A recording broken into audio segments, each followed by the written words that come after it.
Okay. All right, let's get started. Welcome, everybody. Our Calgary Real Estate Wealth Seminar this week. Unlock the secrets to profiting big from Airbnb in Calgary. We've got a really good seminar tonight. We're going to go over a number of things. We'll have our usual market report, and then we have two great guest speakers, Yeah. David and Jason. Yeah, we're super excited to have these guys on. We actually used to work in the same office here at REMAX. They've gone over, Tim, to the dark side, EXP, but they're killing it over there and they're big into Airbnb. And we've just found, Tim, that working with like-minded agents that are investment focused, we can get more deals done, Tim. Yeah. And we can collaborate. We just actually closed a property with another investor slash realtor down in Mackenzie Town that knew that we have all of these investors approached us to sell this legally suited property in Mackenzie Town. We couldn't believe it. Our client jumped on it. Danielle just did the mortgage for him, and we got a deal done without being on the MLS. So that's what it's all about for you investors out there. And we're super excited to bring these guys on because they're the pros with Airbnbs. Jumping into the seminar now. Unlock the secrets to profiting big from Airbnb in Calgary. We're doing this seminar because we're seeing a bit of an uptick in the demand for Airbnbs amongst our investors. And we brought in two experts, like we mentioned in the beginning, to talk about it. Unlocking the secrets to profiting from Airbnb in Calgary. Like I mentioned in the intro, we've got two great presenters, David Liu and Jason Manarinter. Hope I pronounced that right there, Jason. They're going to come on, do a presentation on their management of Airbnbs, the best places to buy Airbnbs. They're going to also showcase some numbers on some of the properties that they manage. So you guys, if you want to come on. Yeah, and for everybody out there, we wanted to put this on tonight because we know the condo market's going to continue to go up in Calgary. And we know those things called condo fees get in the way from cash flowing.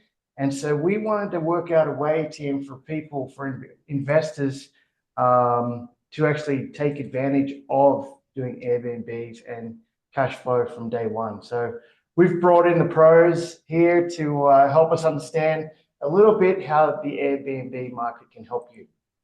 Yeah, so if you guys want to take it away, I believe Jason's going to share his screen. He'll be able to take it over. Where'd you get that picture? Old photo. I think I got that out of GQ magazine. Thanks for having us on, guys. Yeah. Thanks for having us on. We'll just introduce ourselves here. So unlocking success with YYC Real Estate. Like Tim and Azad said, we are, we do real estate. We also do Airbnb management in Calgary.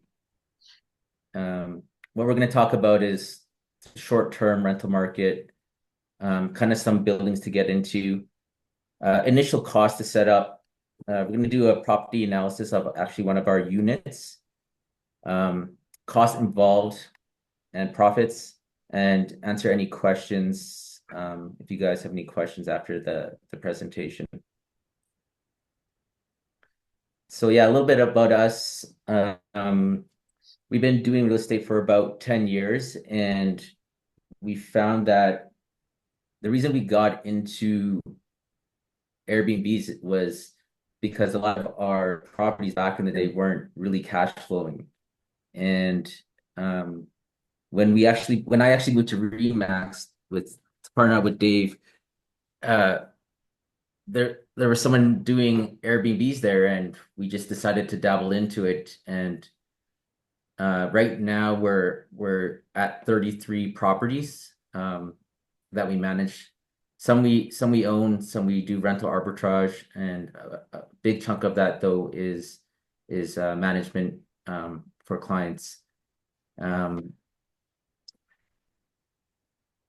now we are, I didn't even know this, we are fourth largest short-term rental management in the city, and I think we are growing. We just got 4 more Airbnbs, and we actually just closed on an Airbnb today.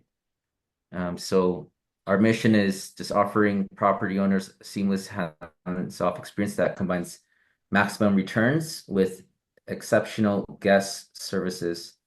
So we actually have Mel that manages all the units, and then we have a few virtual assistants, VAs, that support her.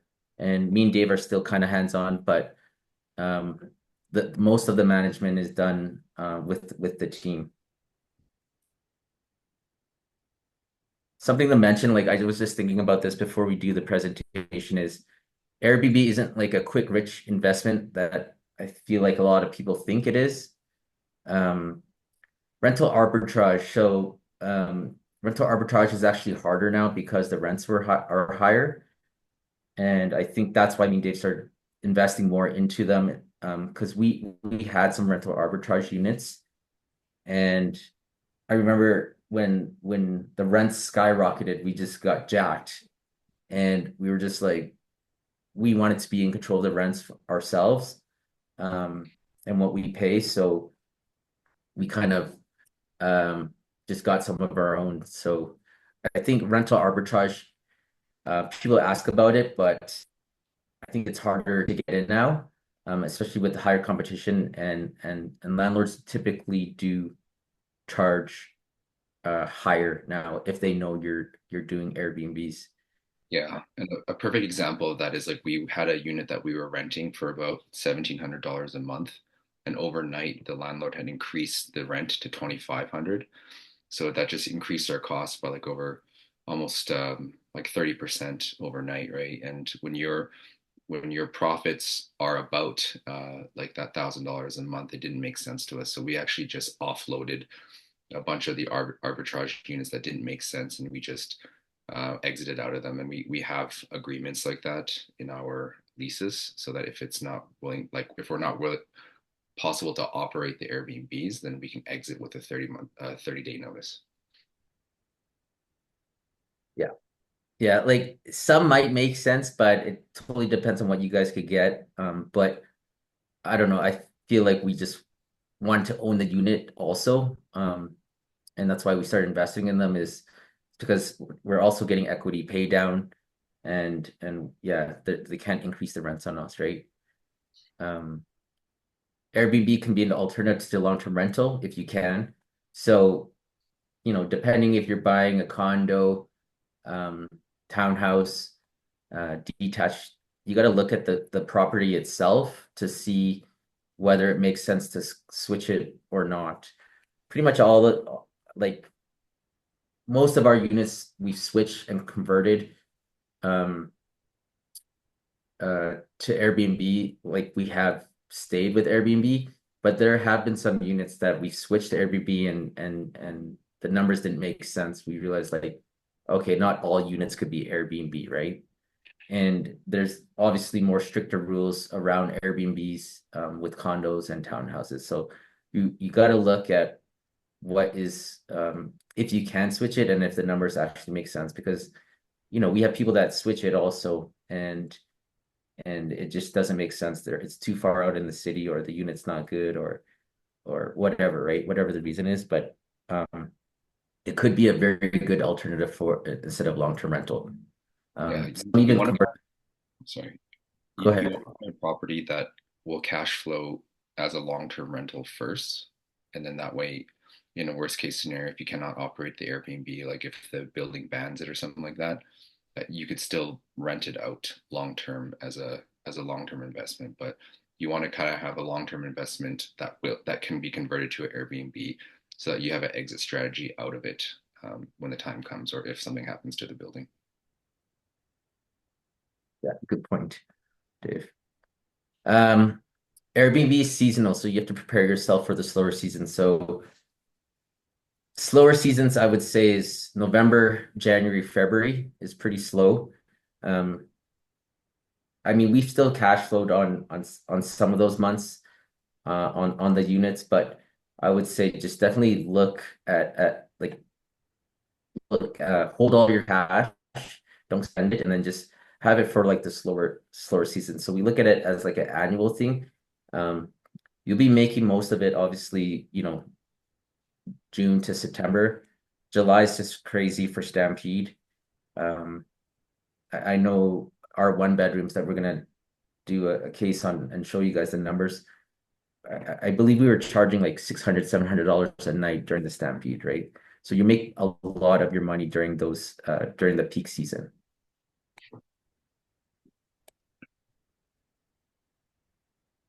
So this is actually interesting. While we were like creating this presentation, we pulled these stats out from AirDNA, and the average annual revenue for a one bedroom, and this is what we're going to be talking about today, is a one bedroom condo was about 25,000, and the average nightly rate was about $94, which isn't that great compared to our like what our numbers are bringing in.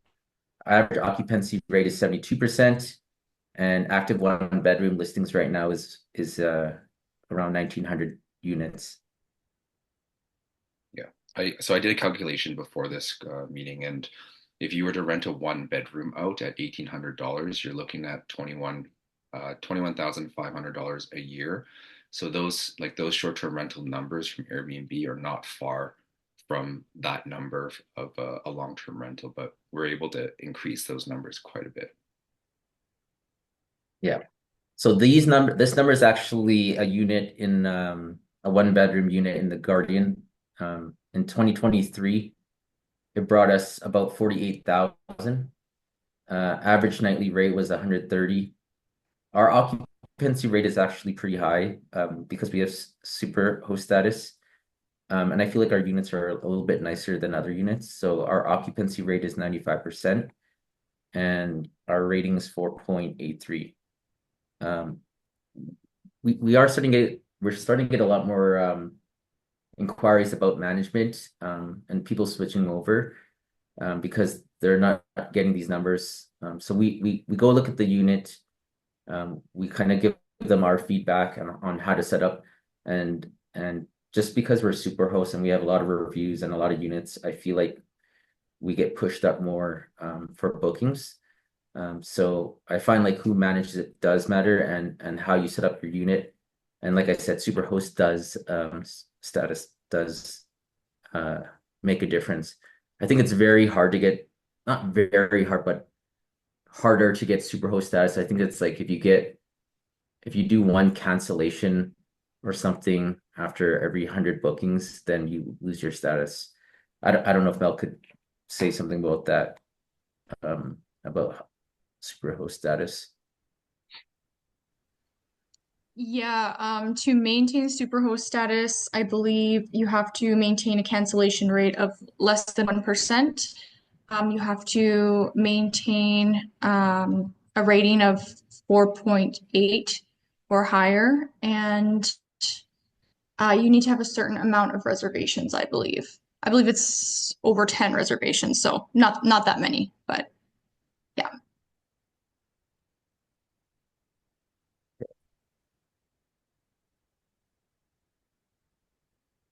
Just, communities for investments. We find like more inner city Beltline, East Village, Brentwood. Just if you could get a condo downtown, we do feel like those generate a little bit more income.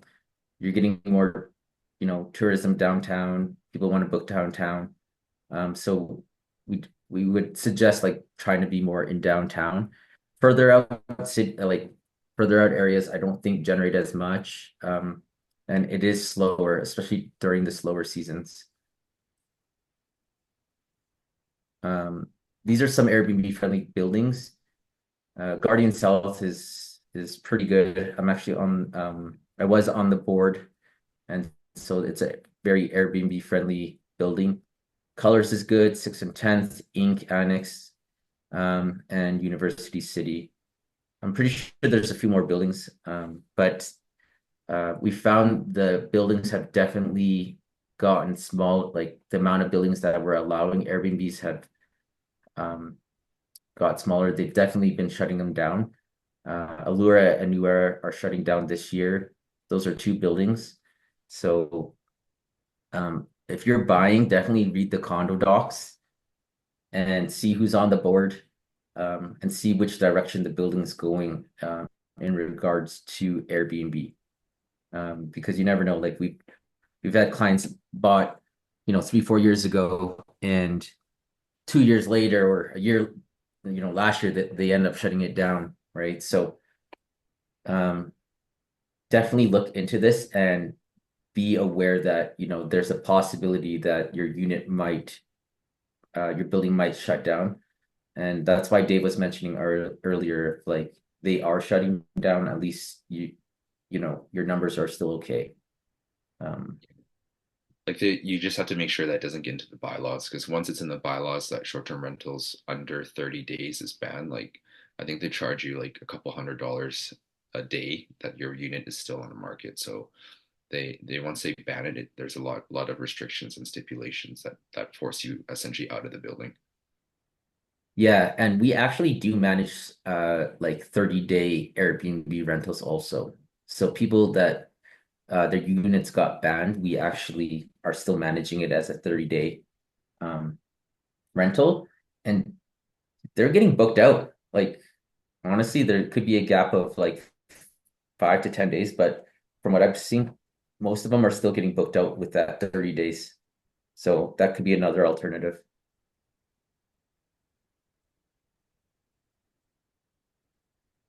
Um, yeah, initial cost. So Hey, just a second here, guys. We just want to mention that if you guys have any questions at all that you want David or Jason to answer, just put them in the chat, and we'll monitor that chat and make sure that the questions get to these guys. yeah, just let us know. If we don't know the answer, Mel will answer. Um, okay, so basically some initial costs. So there's been a lot of changes about this. Fire escape plan, you got to do professional photos, $100, short-term rental insurance now. Guardian, for example, some buildings are charging annual fees to be permitted, which I look at as a good sign when they're charging annual fees to allow Airbnbs. That way you kind of know, like, it's not really going anywhere. They are working with short-term rentals. Business license, movers, tier design, photos, furnishings. This could range, typically 1 bedroom, depending on how you shop. You're looking like, around 5 to 7,000. 2 bedrooms, 7 to 8. And yeah, the numbers are here, 3 bedrooms, 9 to 12. But 1 bedroom, if you go off Facebook shopping, you could probably get it cheaper. But definitely, like, there's a cost to furnishing also, and that's something to consider too. Furnishing One of and the things that we use for the furnishings is like pick a architectural aesthetic that you're looking for, or a specific vibe, because I feel like a lot of people are looking to book Airbnbs based on the experience of the place, not just like a sterile environment. Like some people might want a different vibe, so you kind of have the option to like design the place however you want, right? And what people might be interested in. So you can kind of be creative on that front and do whatever architectural design you want for that place. It could be themed or whatever like that. So something to consider when you're furnishing a place. yeah, I definitely would recommend that. Just so you're different from the competition, because the market's getting, like, more people are getting into it, so it's good to be different. Even adding like an accent wall, right? Okay. So yeah, we're gonna just show the numbers for the 1 bedroom that we have. Guardian South. This is one of the originals, the OGs of our Airbnb. The first units that we've started with. Pretty standard. Yes, this is actually my that I designed. It was like a art inspired, like pop art LA vibe that I wanted to do. So I just wanted to have like a bunch of different cool arts and stuff like that in there. Yeah. So this one, if you're looking at the numbers, 48,000 a year. So we averaged it at about 4,000. The mortgage payment, what I got from this was a 30-year AM, 20% down on a 350K. That's how much they're looking at right now. Actually looked at a bunch today. One was at I think 339, rate at 4.5. So your mortgage payment's about $1,412. Condo fees are $450. Property tax about $180. Mortgage, condo fees, property tax, you're about $2,042 all in, right? Long-term rental rates, 2021 furnished. Dave said it was about 1,800 right now. So like you're still in the negatives if you're doing long-term with these cleans. So that's if you do long-term, but if you add the Airbnb, if you do a Airbnb, the cleans, it can vary depending on how many times you get booked a month, but like let's say on average 4 times, 4 to 5 times you're at $400. Management fees, that's what we charge 22%. So you're at 880. Utilities, internet 150. Consumables, toilets, like toiletry, shampoo, conditioner. So with all that said, you're still cash flowing after your mortgage at 450 versus like the long term. And so like that's a pretty good cash flow that you're getting right away versus the conventional long term. And this is why a lot of people are switching.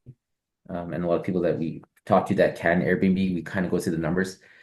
And they're willing to take that slight risk of the slower season to get a better return instead of long-term rentals.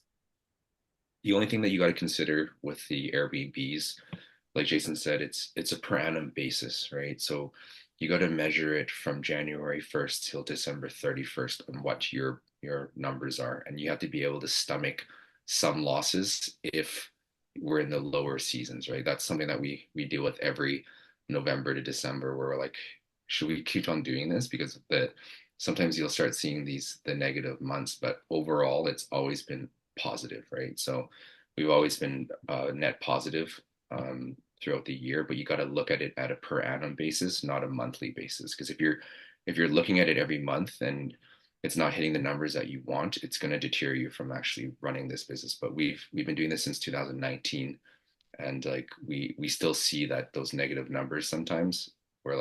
We're wondering if we should keep running it, but overall, it's always been a positive number. So we stopped looking at it too deeply at that point. Just look at it from the beginning of the year and the end of the year, and just look at the numbers then.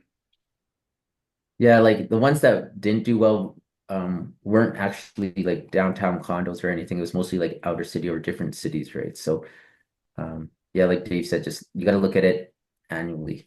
I mean, you could lose maybe on the slower season $500 a month, but honestly, it's like the busy seasons definitely make up for it, especially Stampede, right? Yeah, that's it. Any questions or? Okay, we'll get the questions going. So why don't you explain? I know Stampede is crazy time, right? But why don't you explain, like, let's go through the seasons. Like, how's it looking this winter? Then the spring hits, then summer. What are the big differences in it? Yeah, you guys mentioned we're in a low period right now because there's not much going on in the city. Yeah. Low What are big period. times? So like we have a program that actually just adjusts the price if it's not booked. That's why we're always usually typically booked. I think like you're pretty much breaking even November. I would say the worst month I've seen like over the last 6 years was this year in February. I was like really concerned. Um, but overall this year, like it's fine. Like you got to look at it like annually, right? As Dave has mentioned, is like, you know, Stampede, let's say we're doing $600 a month, not a month, a day, 10 days for that. No one's Unbelievable. bothering us that those months, Yeah, yeah, yeah. No one's Yeah. calling, no one's tripping out. And the thing But too, that yeah. there's a lot of festivals and stuff like that going on in the city, like business events, like there's music festivals, all these things, right? So like the system that we use that kind of automates the pricing it's taking all those into consideration as well. So it's not just Stampede that's busy. Like there's a lot of festivals and things going on in the city, and business events, conferences, all that stuff throughout the year, and most of those are in that busy time, right? So And how are you guys turning over these units? Like, can you have someone check out, in the morning and then someone's checking in that evening?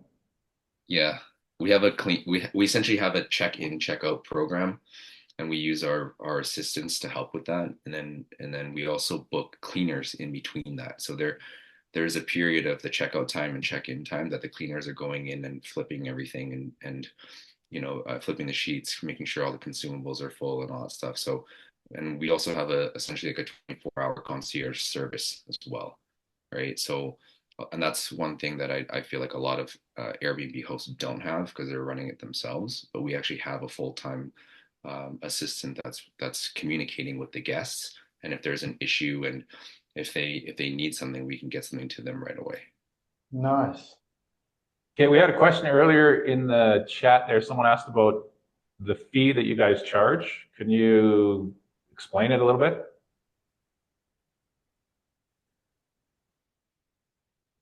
Jason, Did you? Jason's frozen, I think. oh, Jason's frozen. Jason's frozen. Okay, so based on our calculation earlier, we charge 22%. So 22% is the management, and what that essentially includes is the like 24-hour concierge service, the check-ins, move in, move out, the what else was there? Yeah, it's just like make sure everything's filled up, make sure the place is clean, make sure that there's proper what's it called? Like just that the property is running like as clean as it possibly can, right? Because you want to make sure that the experience between the first guest and the next guest is always solid, because the biggest thing that you're going to have issues with Airbnb is between the checkouts, because if someone damages the property in between, the Airbnb is not liable if the next person checks in and it wasn't disclosed. So if someone broke a TV in between the time that the first guest moved out and the second one moved in, Airbnb will not cover the liability on that. So we have a good group of cleaners that go through the property, make sure that it's all clear. If there's an issue with something, we will handle the settlements with you guys as well. So we essentially take a lot of the headache out for the landlords, so that they can just essentially collect the rent and collect the money. They can be a part of the process if they want to, but we can essentially just manage everything for you so that you're not dealing with any of the headaches of it. So that's just kind of the time and energy for the management of things, and just kind of the expertise that we have from just dealing with multitudes of issues in the past, right? So that's our management fee. But there's also an Airbnb 3% fee that they charge on the back end.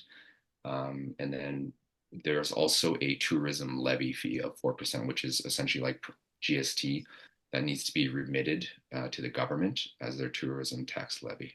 So that's what our management essentially covers, and then the percentages.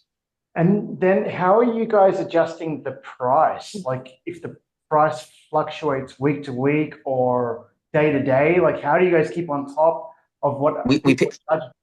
We use we an pay AI. for a program. Yeah. Yeah, we use an AI system that essentially looks at everything. And then what happens is when someone is adjusting their price, or multiples are adjusting their price, it'll adjust the price accordingly to keep competitive. Wow.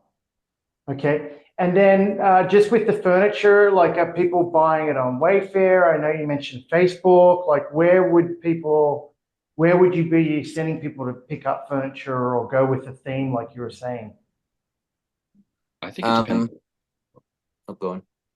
Yeah, like IKEA is a good spot for simple Yeah. stuff. And then if you want to be more like, if you want to get some cool items from Facebook Marketplace, those are always good. But if you're getting a lot of new furniture, we also have a team that helps build the furniture as well. So we can actually help furnish the place if you need help furnishing. And Mel specializes with that and does kind of the interior design. But we essentially give the options between the owners to do their own design on the place, or we can also help with that as well for fee. And after someone purchases a property for Airbnb, and furnishing, say through you guys, you would have a better idea. What's the turnaround time for it to be up and running on Airbnb? Roughly.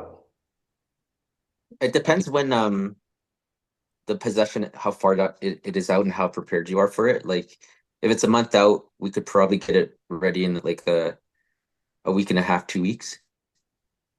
Most of the problem is the furniture delivery. Right. So if someone was buying and they knew they were in the, waiting for possession, they should be accumulating all that stuff. So they're ready to go. They should have it ready to go to be shipped right on possession date. That would be ideal. Versus like, for example, we just got one, but we're waiting on like the couches and the beds. Might take like a few more days, right? Yeah. And then the setup alone, that could take a couple days. And then the photos, right? So, and then to get it right onto Airbnb. Yeah, it should take if you have all the furniture, less than a week. Okay, that's good to hear. And so we know Airbnb goes on, as you were saying, like what would you say, Tim, like a reporting kind of system where the guests rate you and you rate the guests. Is that how it works? Yeah, it does. And we recommend, like when a guest is checking in, we check their profiles as well, so that they're not just like a random person with no Airbnb history and stuff like that. Because we've had issues in the past when you're dealing with like a auto booking, and the guests like they've never even booked on Airbnb, and we've had issues with those types of tenants, like maybe like stealing furniture or something like that. But Airbnb covers all that. So it's yeah, like Airbnb has like $1 million liability coverage on their insurance, but you just need to make sure you report it in an appropriate time. right. And so if there was damage to the unit, one of the units, what happens there? Mel?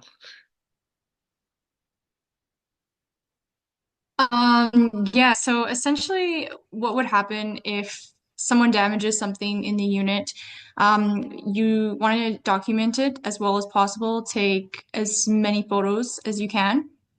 And then you're going to follow up with the guest, let them know what happened, get their side of the story. But ultimately, you just want to have that documentation that you did bring it up with the guest as soon as possible.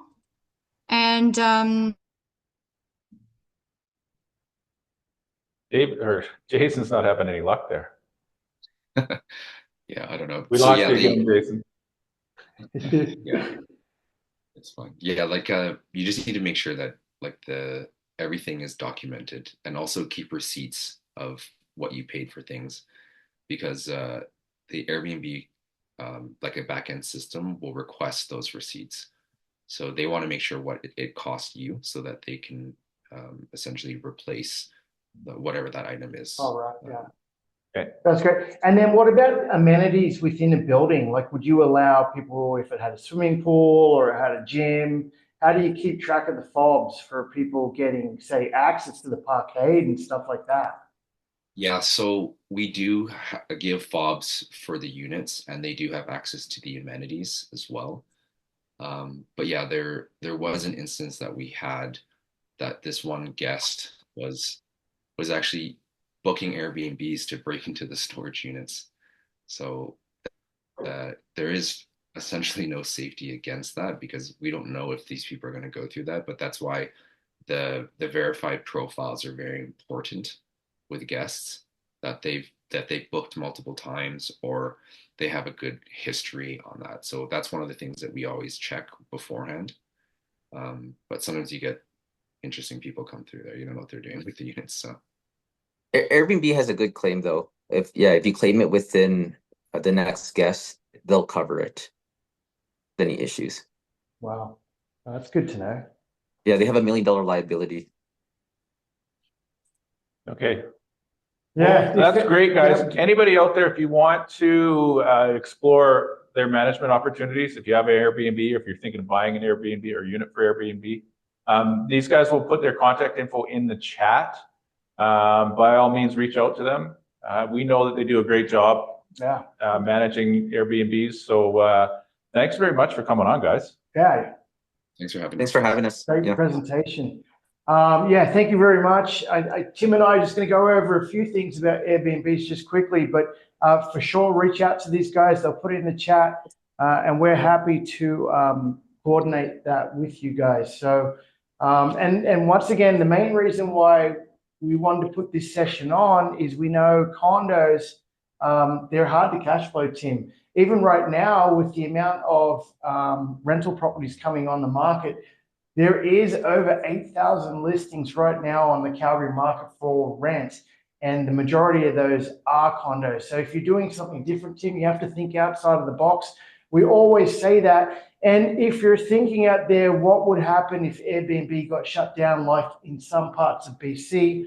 There are other options if that was to happen. You could turn it into an executive rental situation where you would, Tim, we always say this, $300 to $600 more than just a straight up rental property by providing that furniture. So there are ways around it. And as Tim always says, you have to get creative at that stage.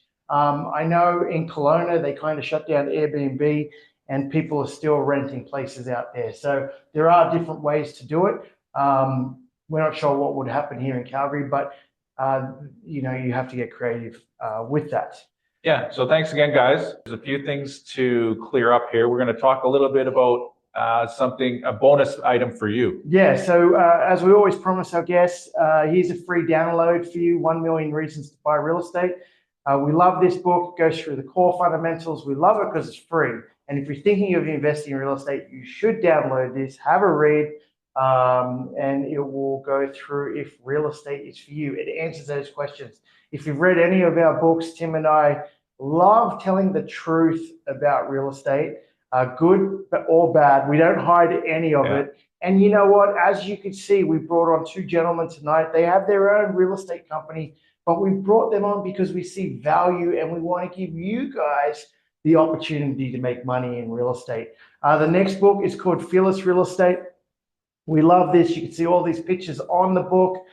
We go through stories of our clients, how they've succeeded. We actually go through the property analysis on different sorts of investing so you can see what strategy is for you. As we talked about today, there is multiple strategies, and Tim and I will tell you the truth on each strategy. Yeah, this has every single real estate investment strategy in there. It tells the stories of our clients that are doing each strategy. So we've got, you know, our flippers in there. We've got stories about house hacking in there. We've got stories about all the real estate strategies. So joint ventures, it's all in there, and it's all true, and it's all, you know, about our clients. It's not just about us.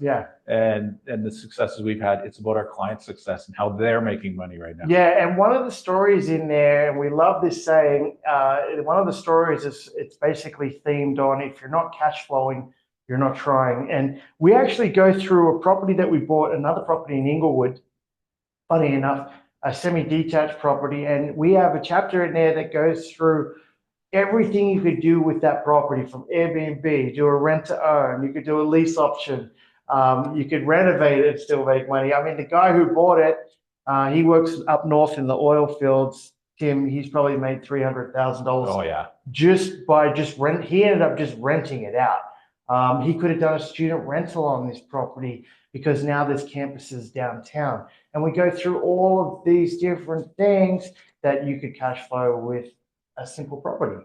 So the next thing we want to talk to you about is our Fearless Real Estate Wealth Mastery Program. No, you do not have to do this if you to work with us, but we've done this over the years, Tim. We've put over 100 hours of content on an online library. You get to access it, and we're talking over 100 hours. So we go through in depth on every scenario, from getting started, getting the right mortgage, from raising capital, from actually, there's tricks in there that you need to understand, like our move up program.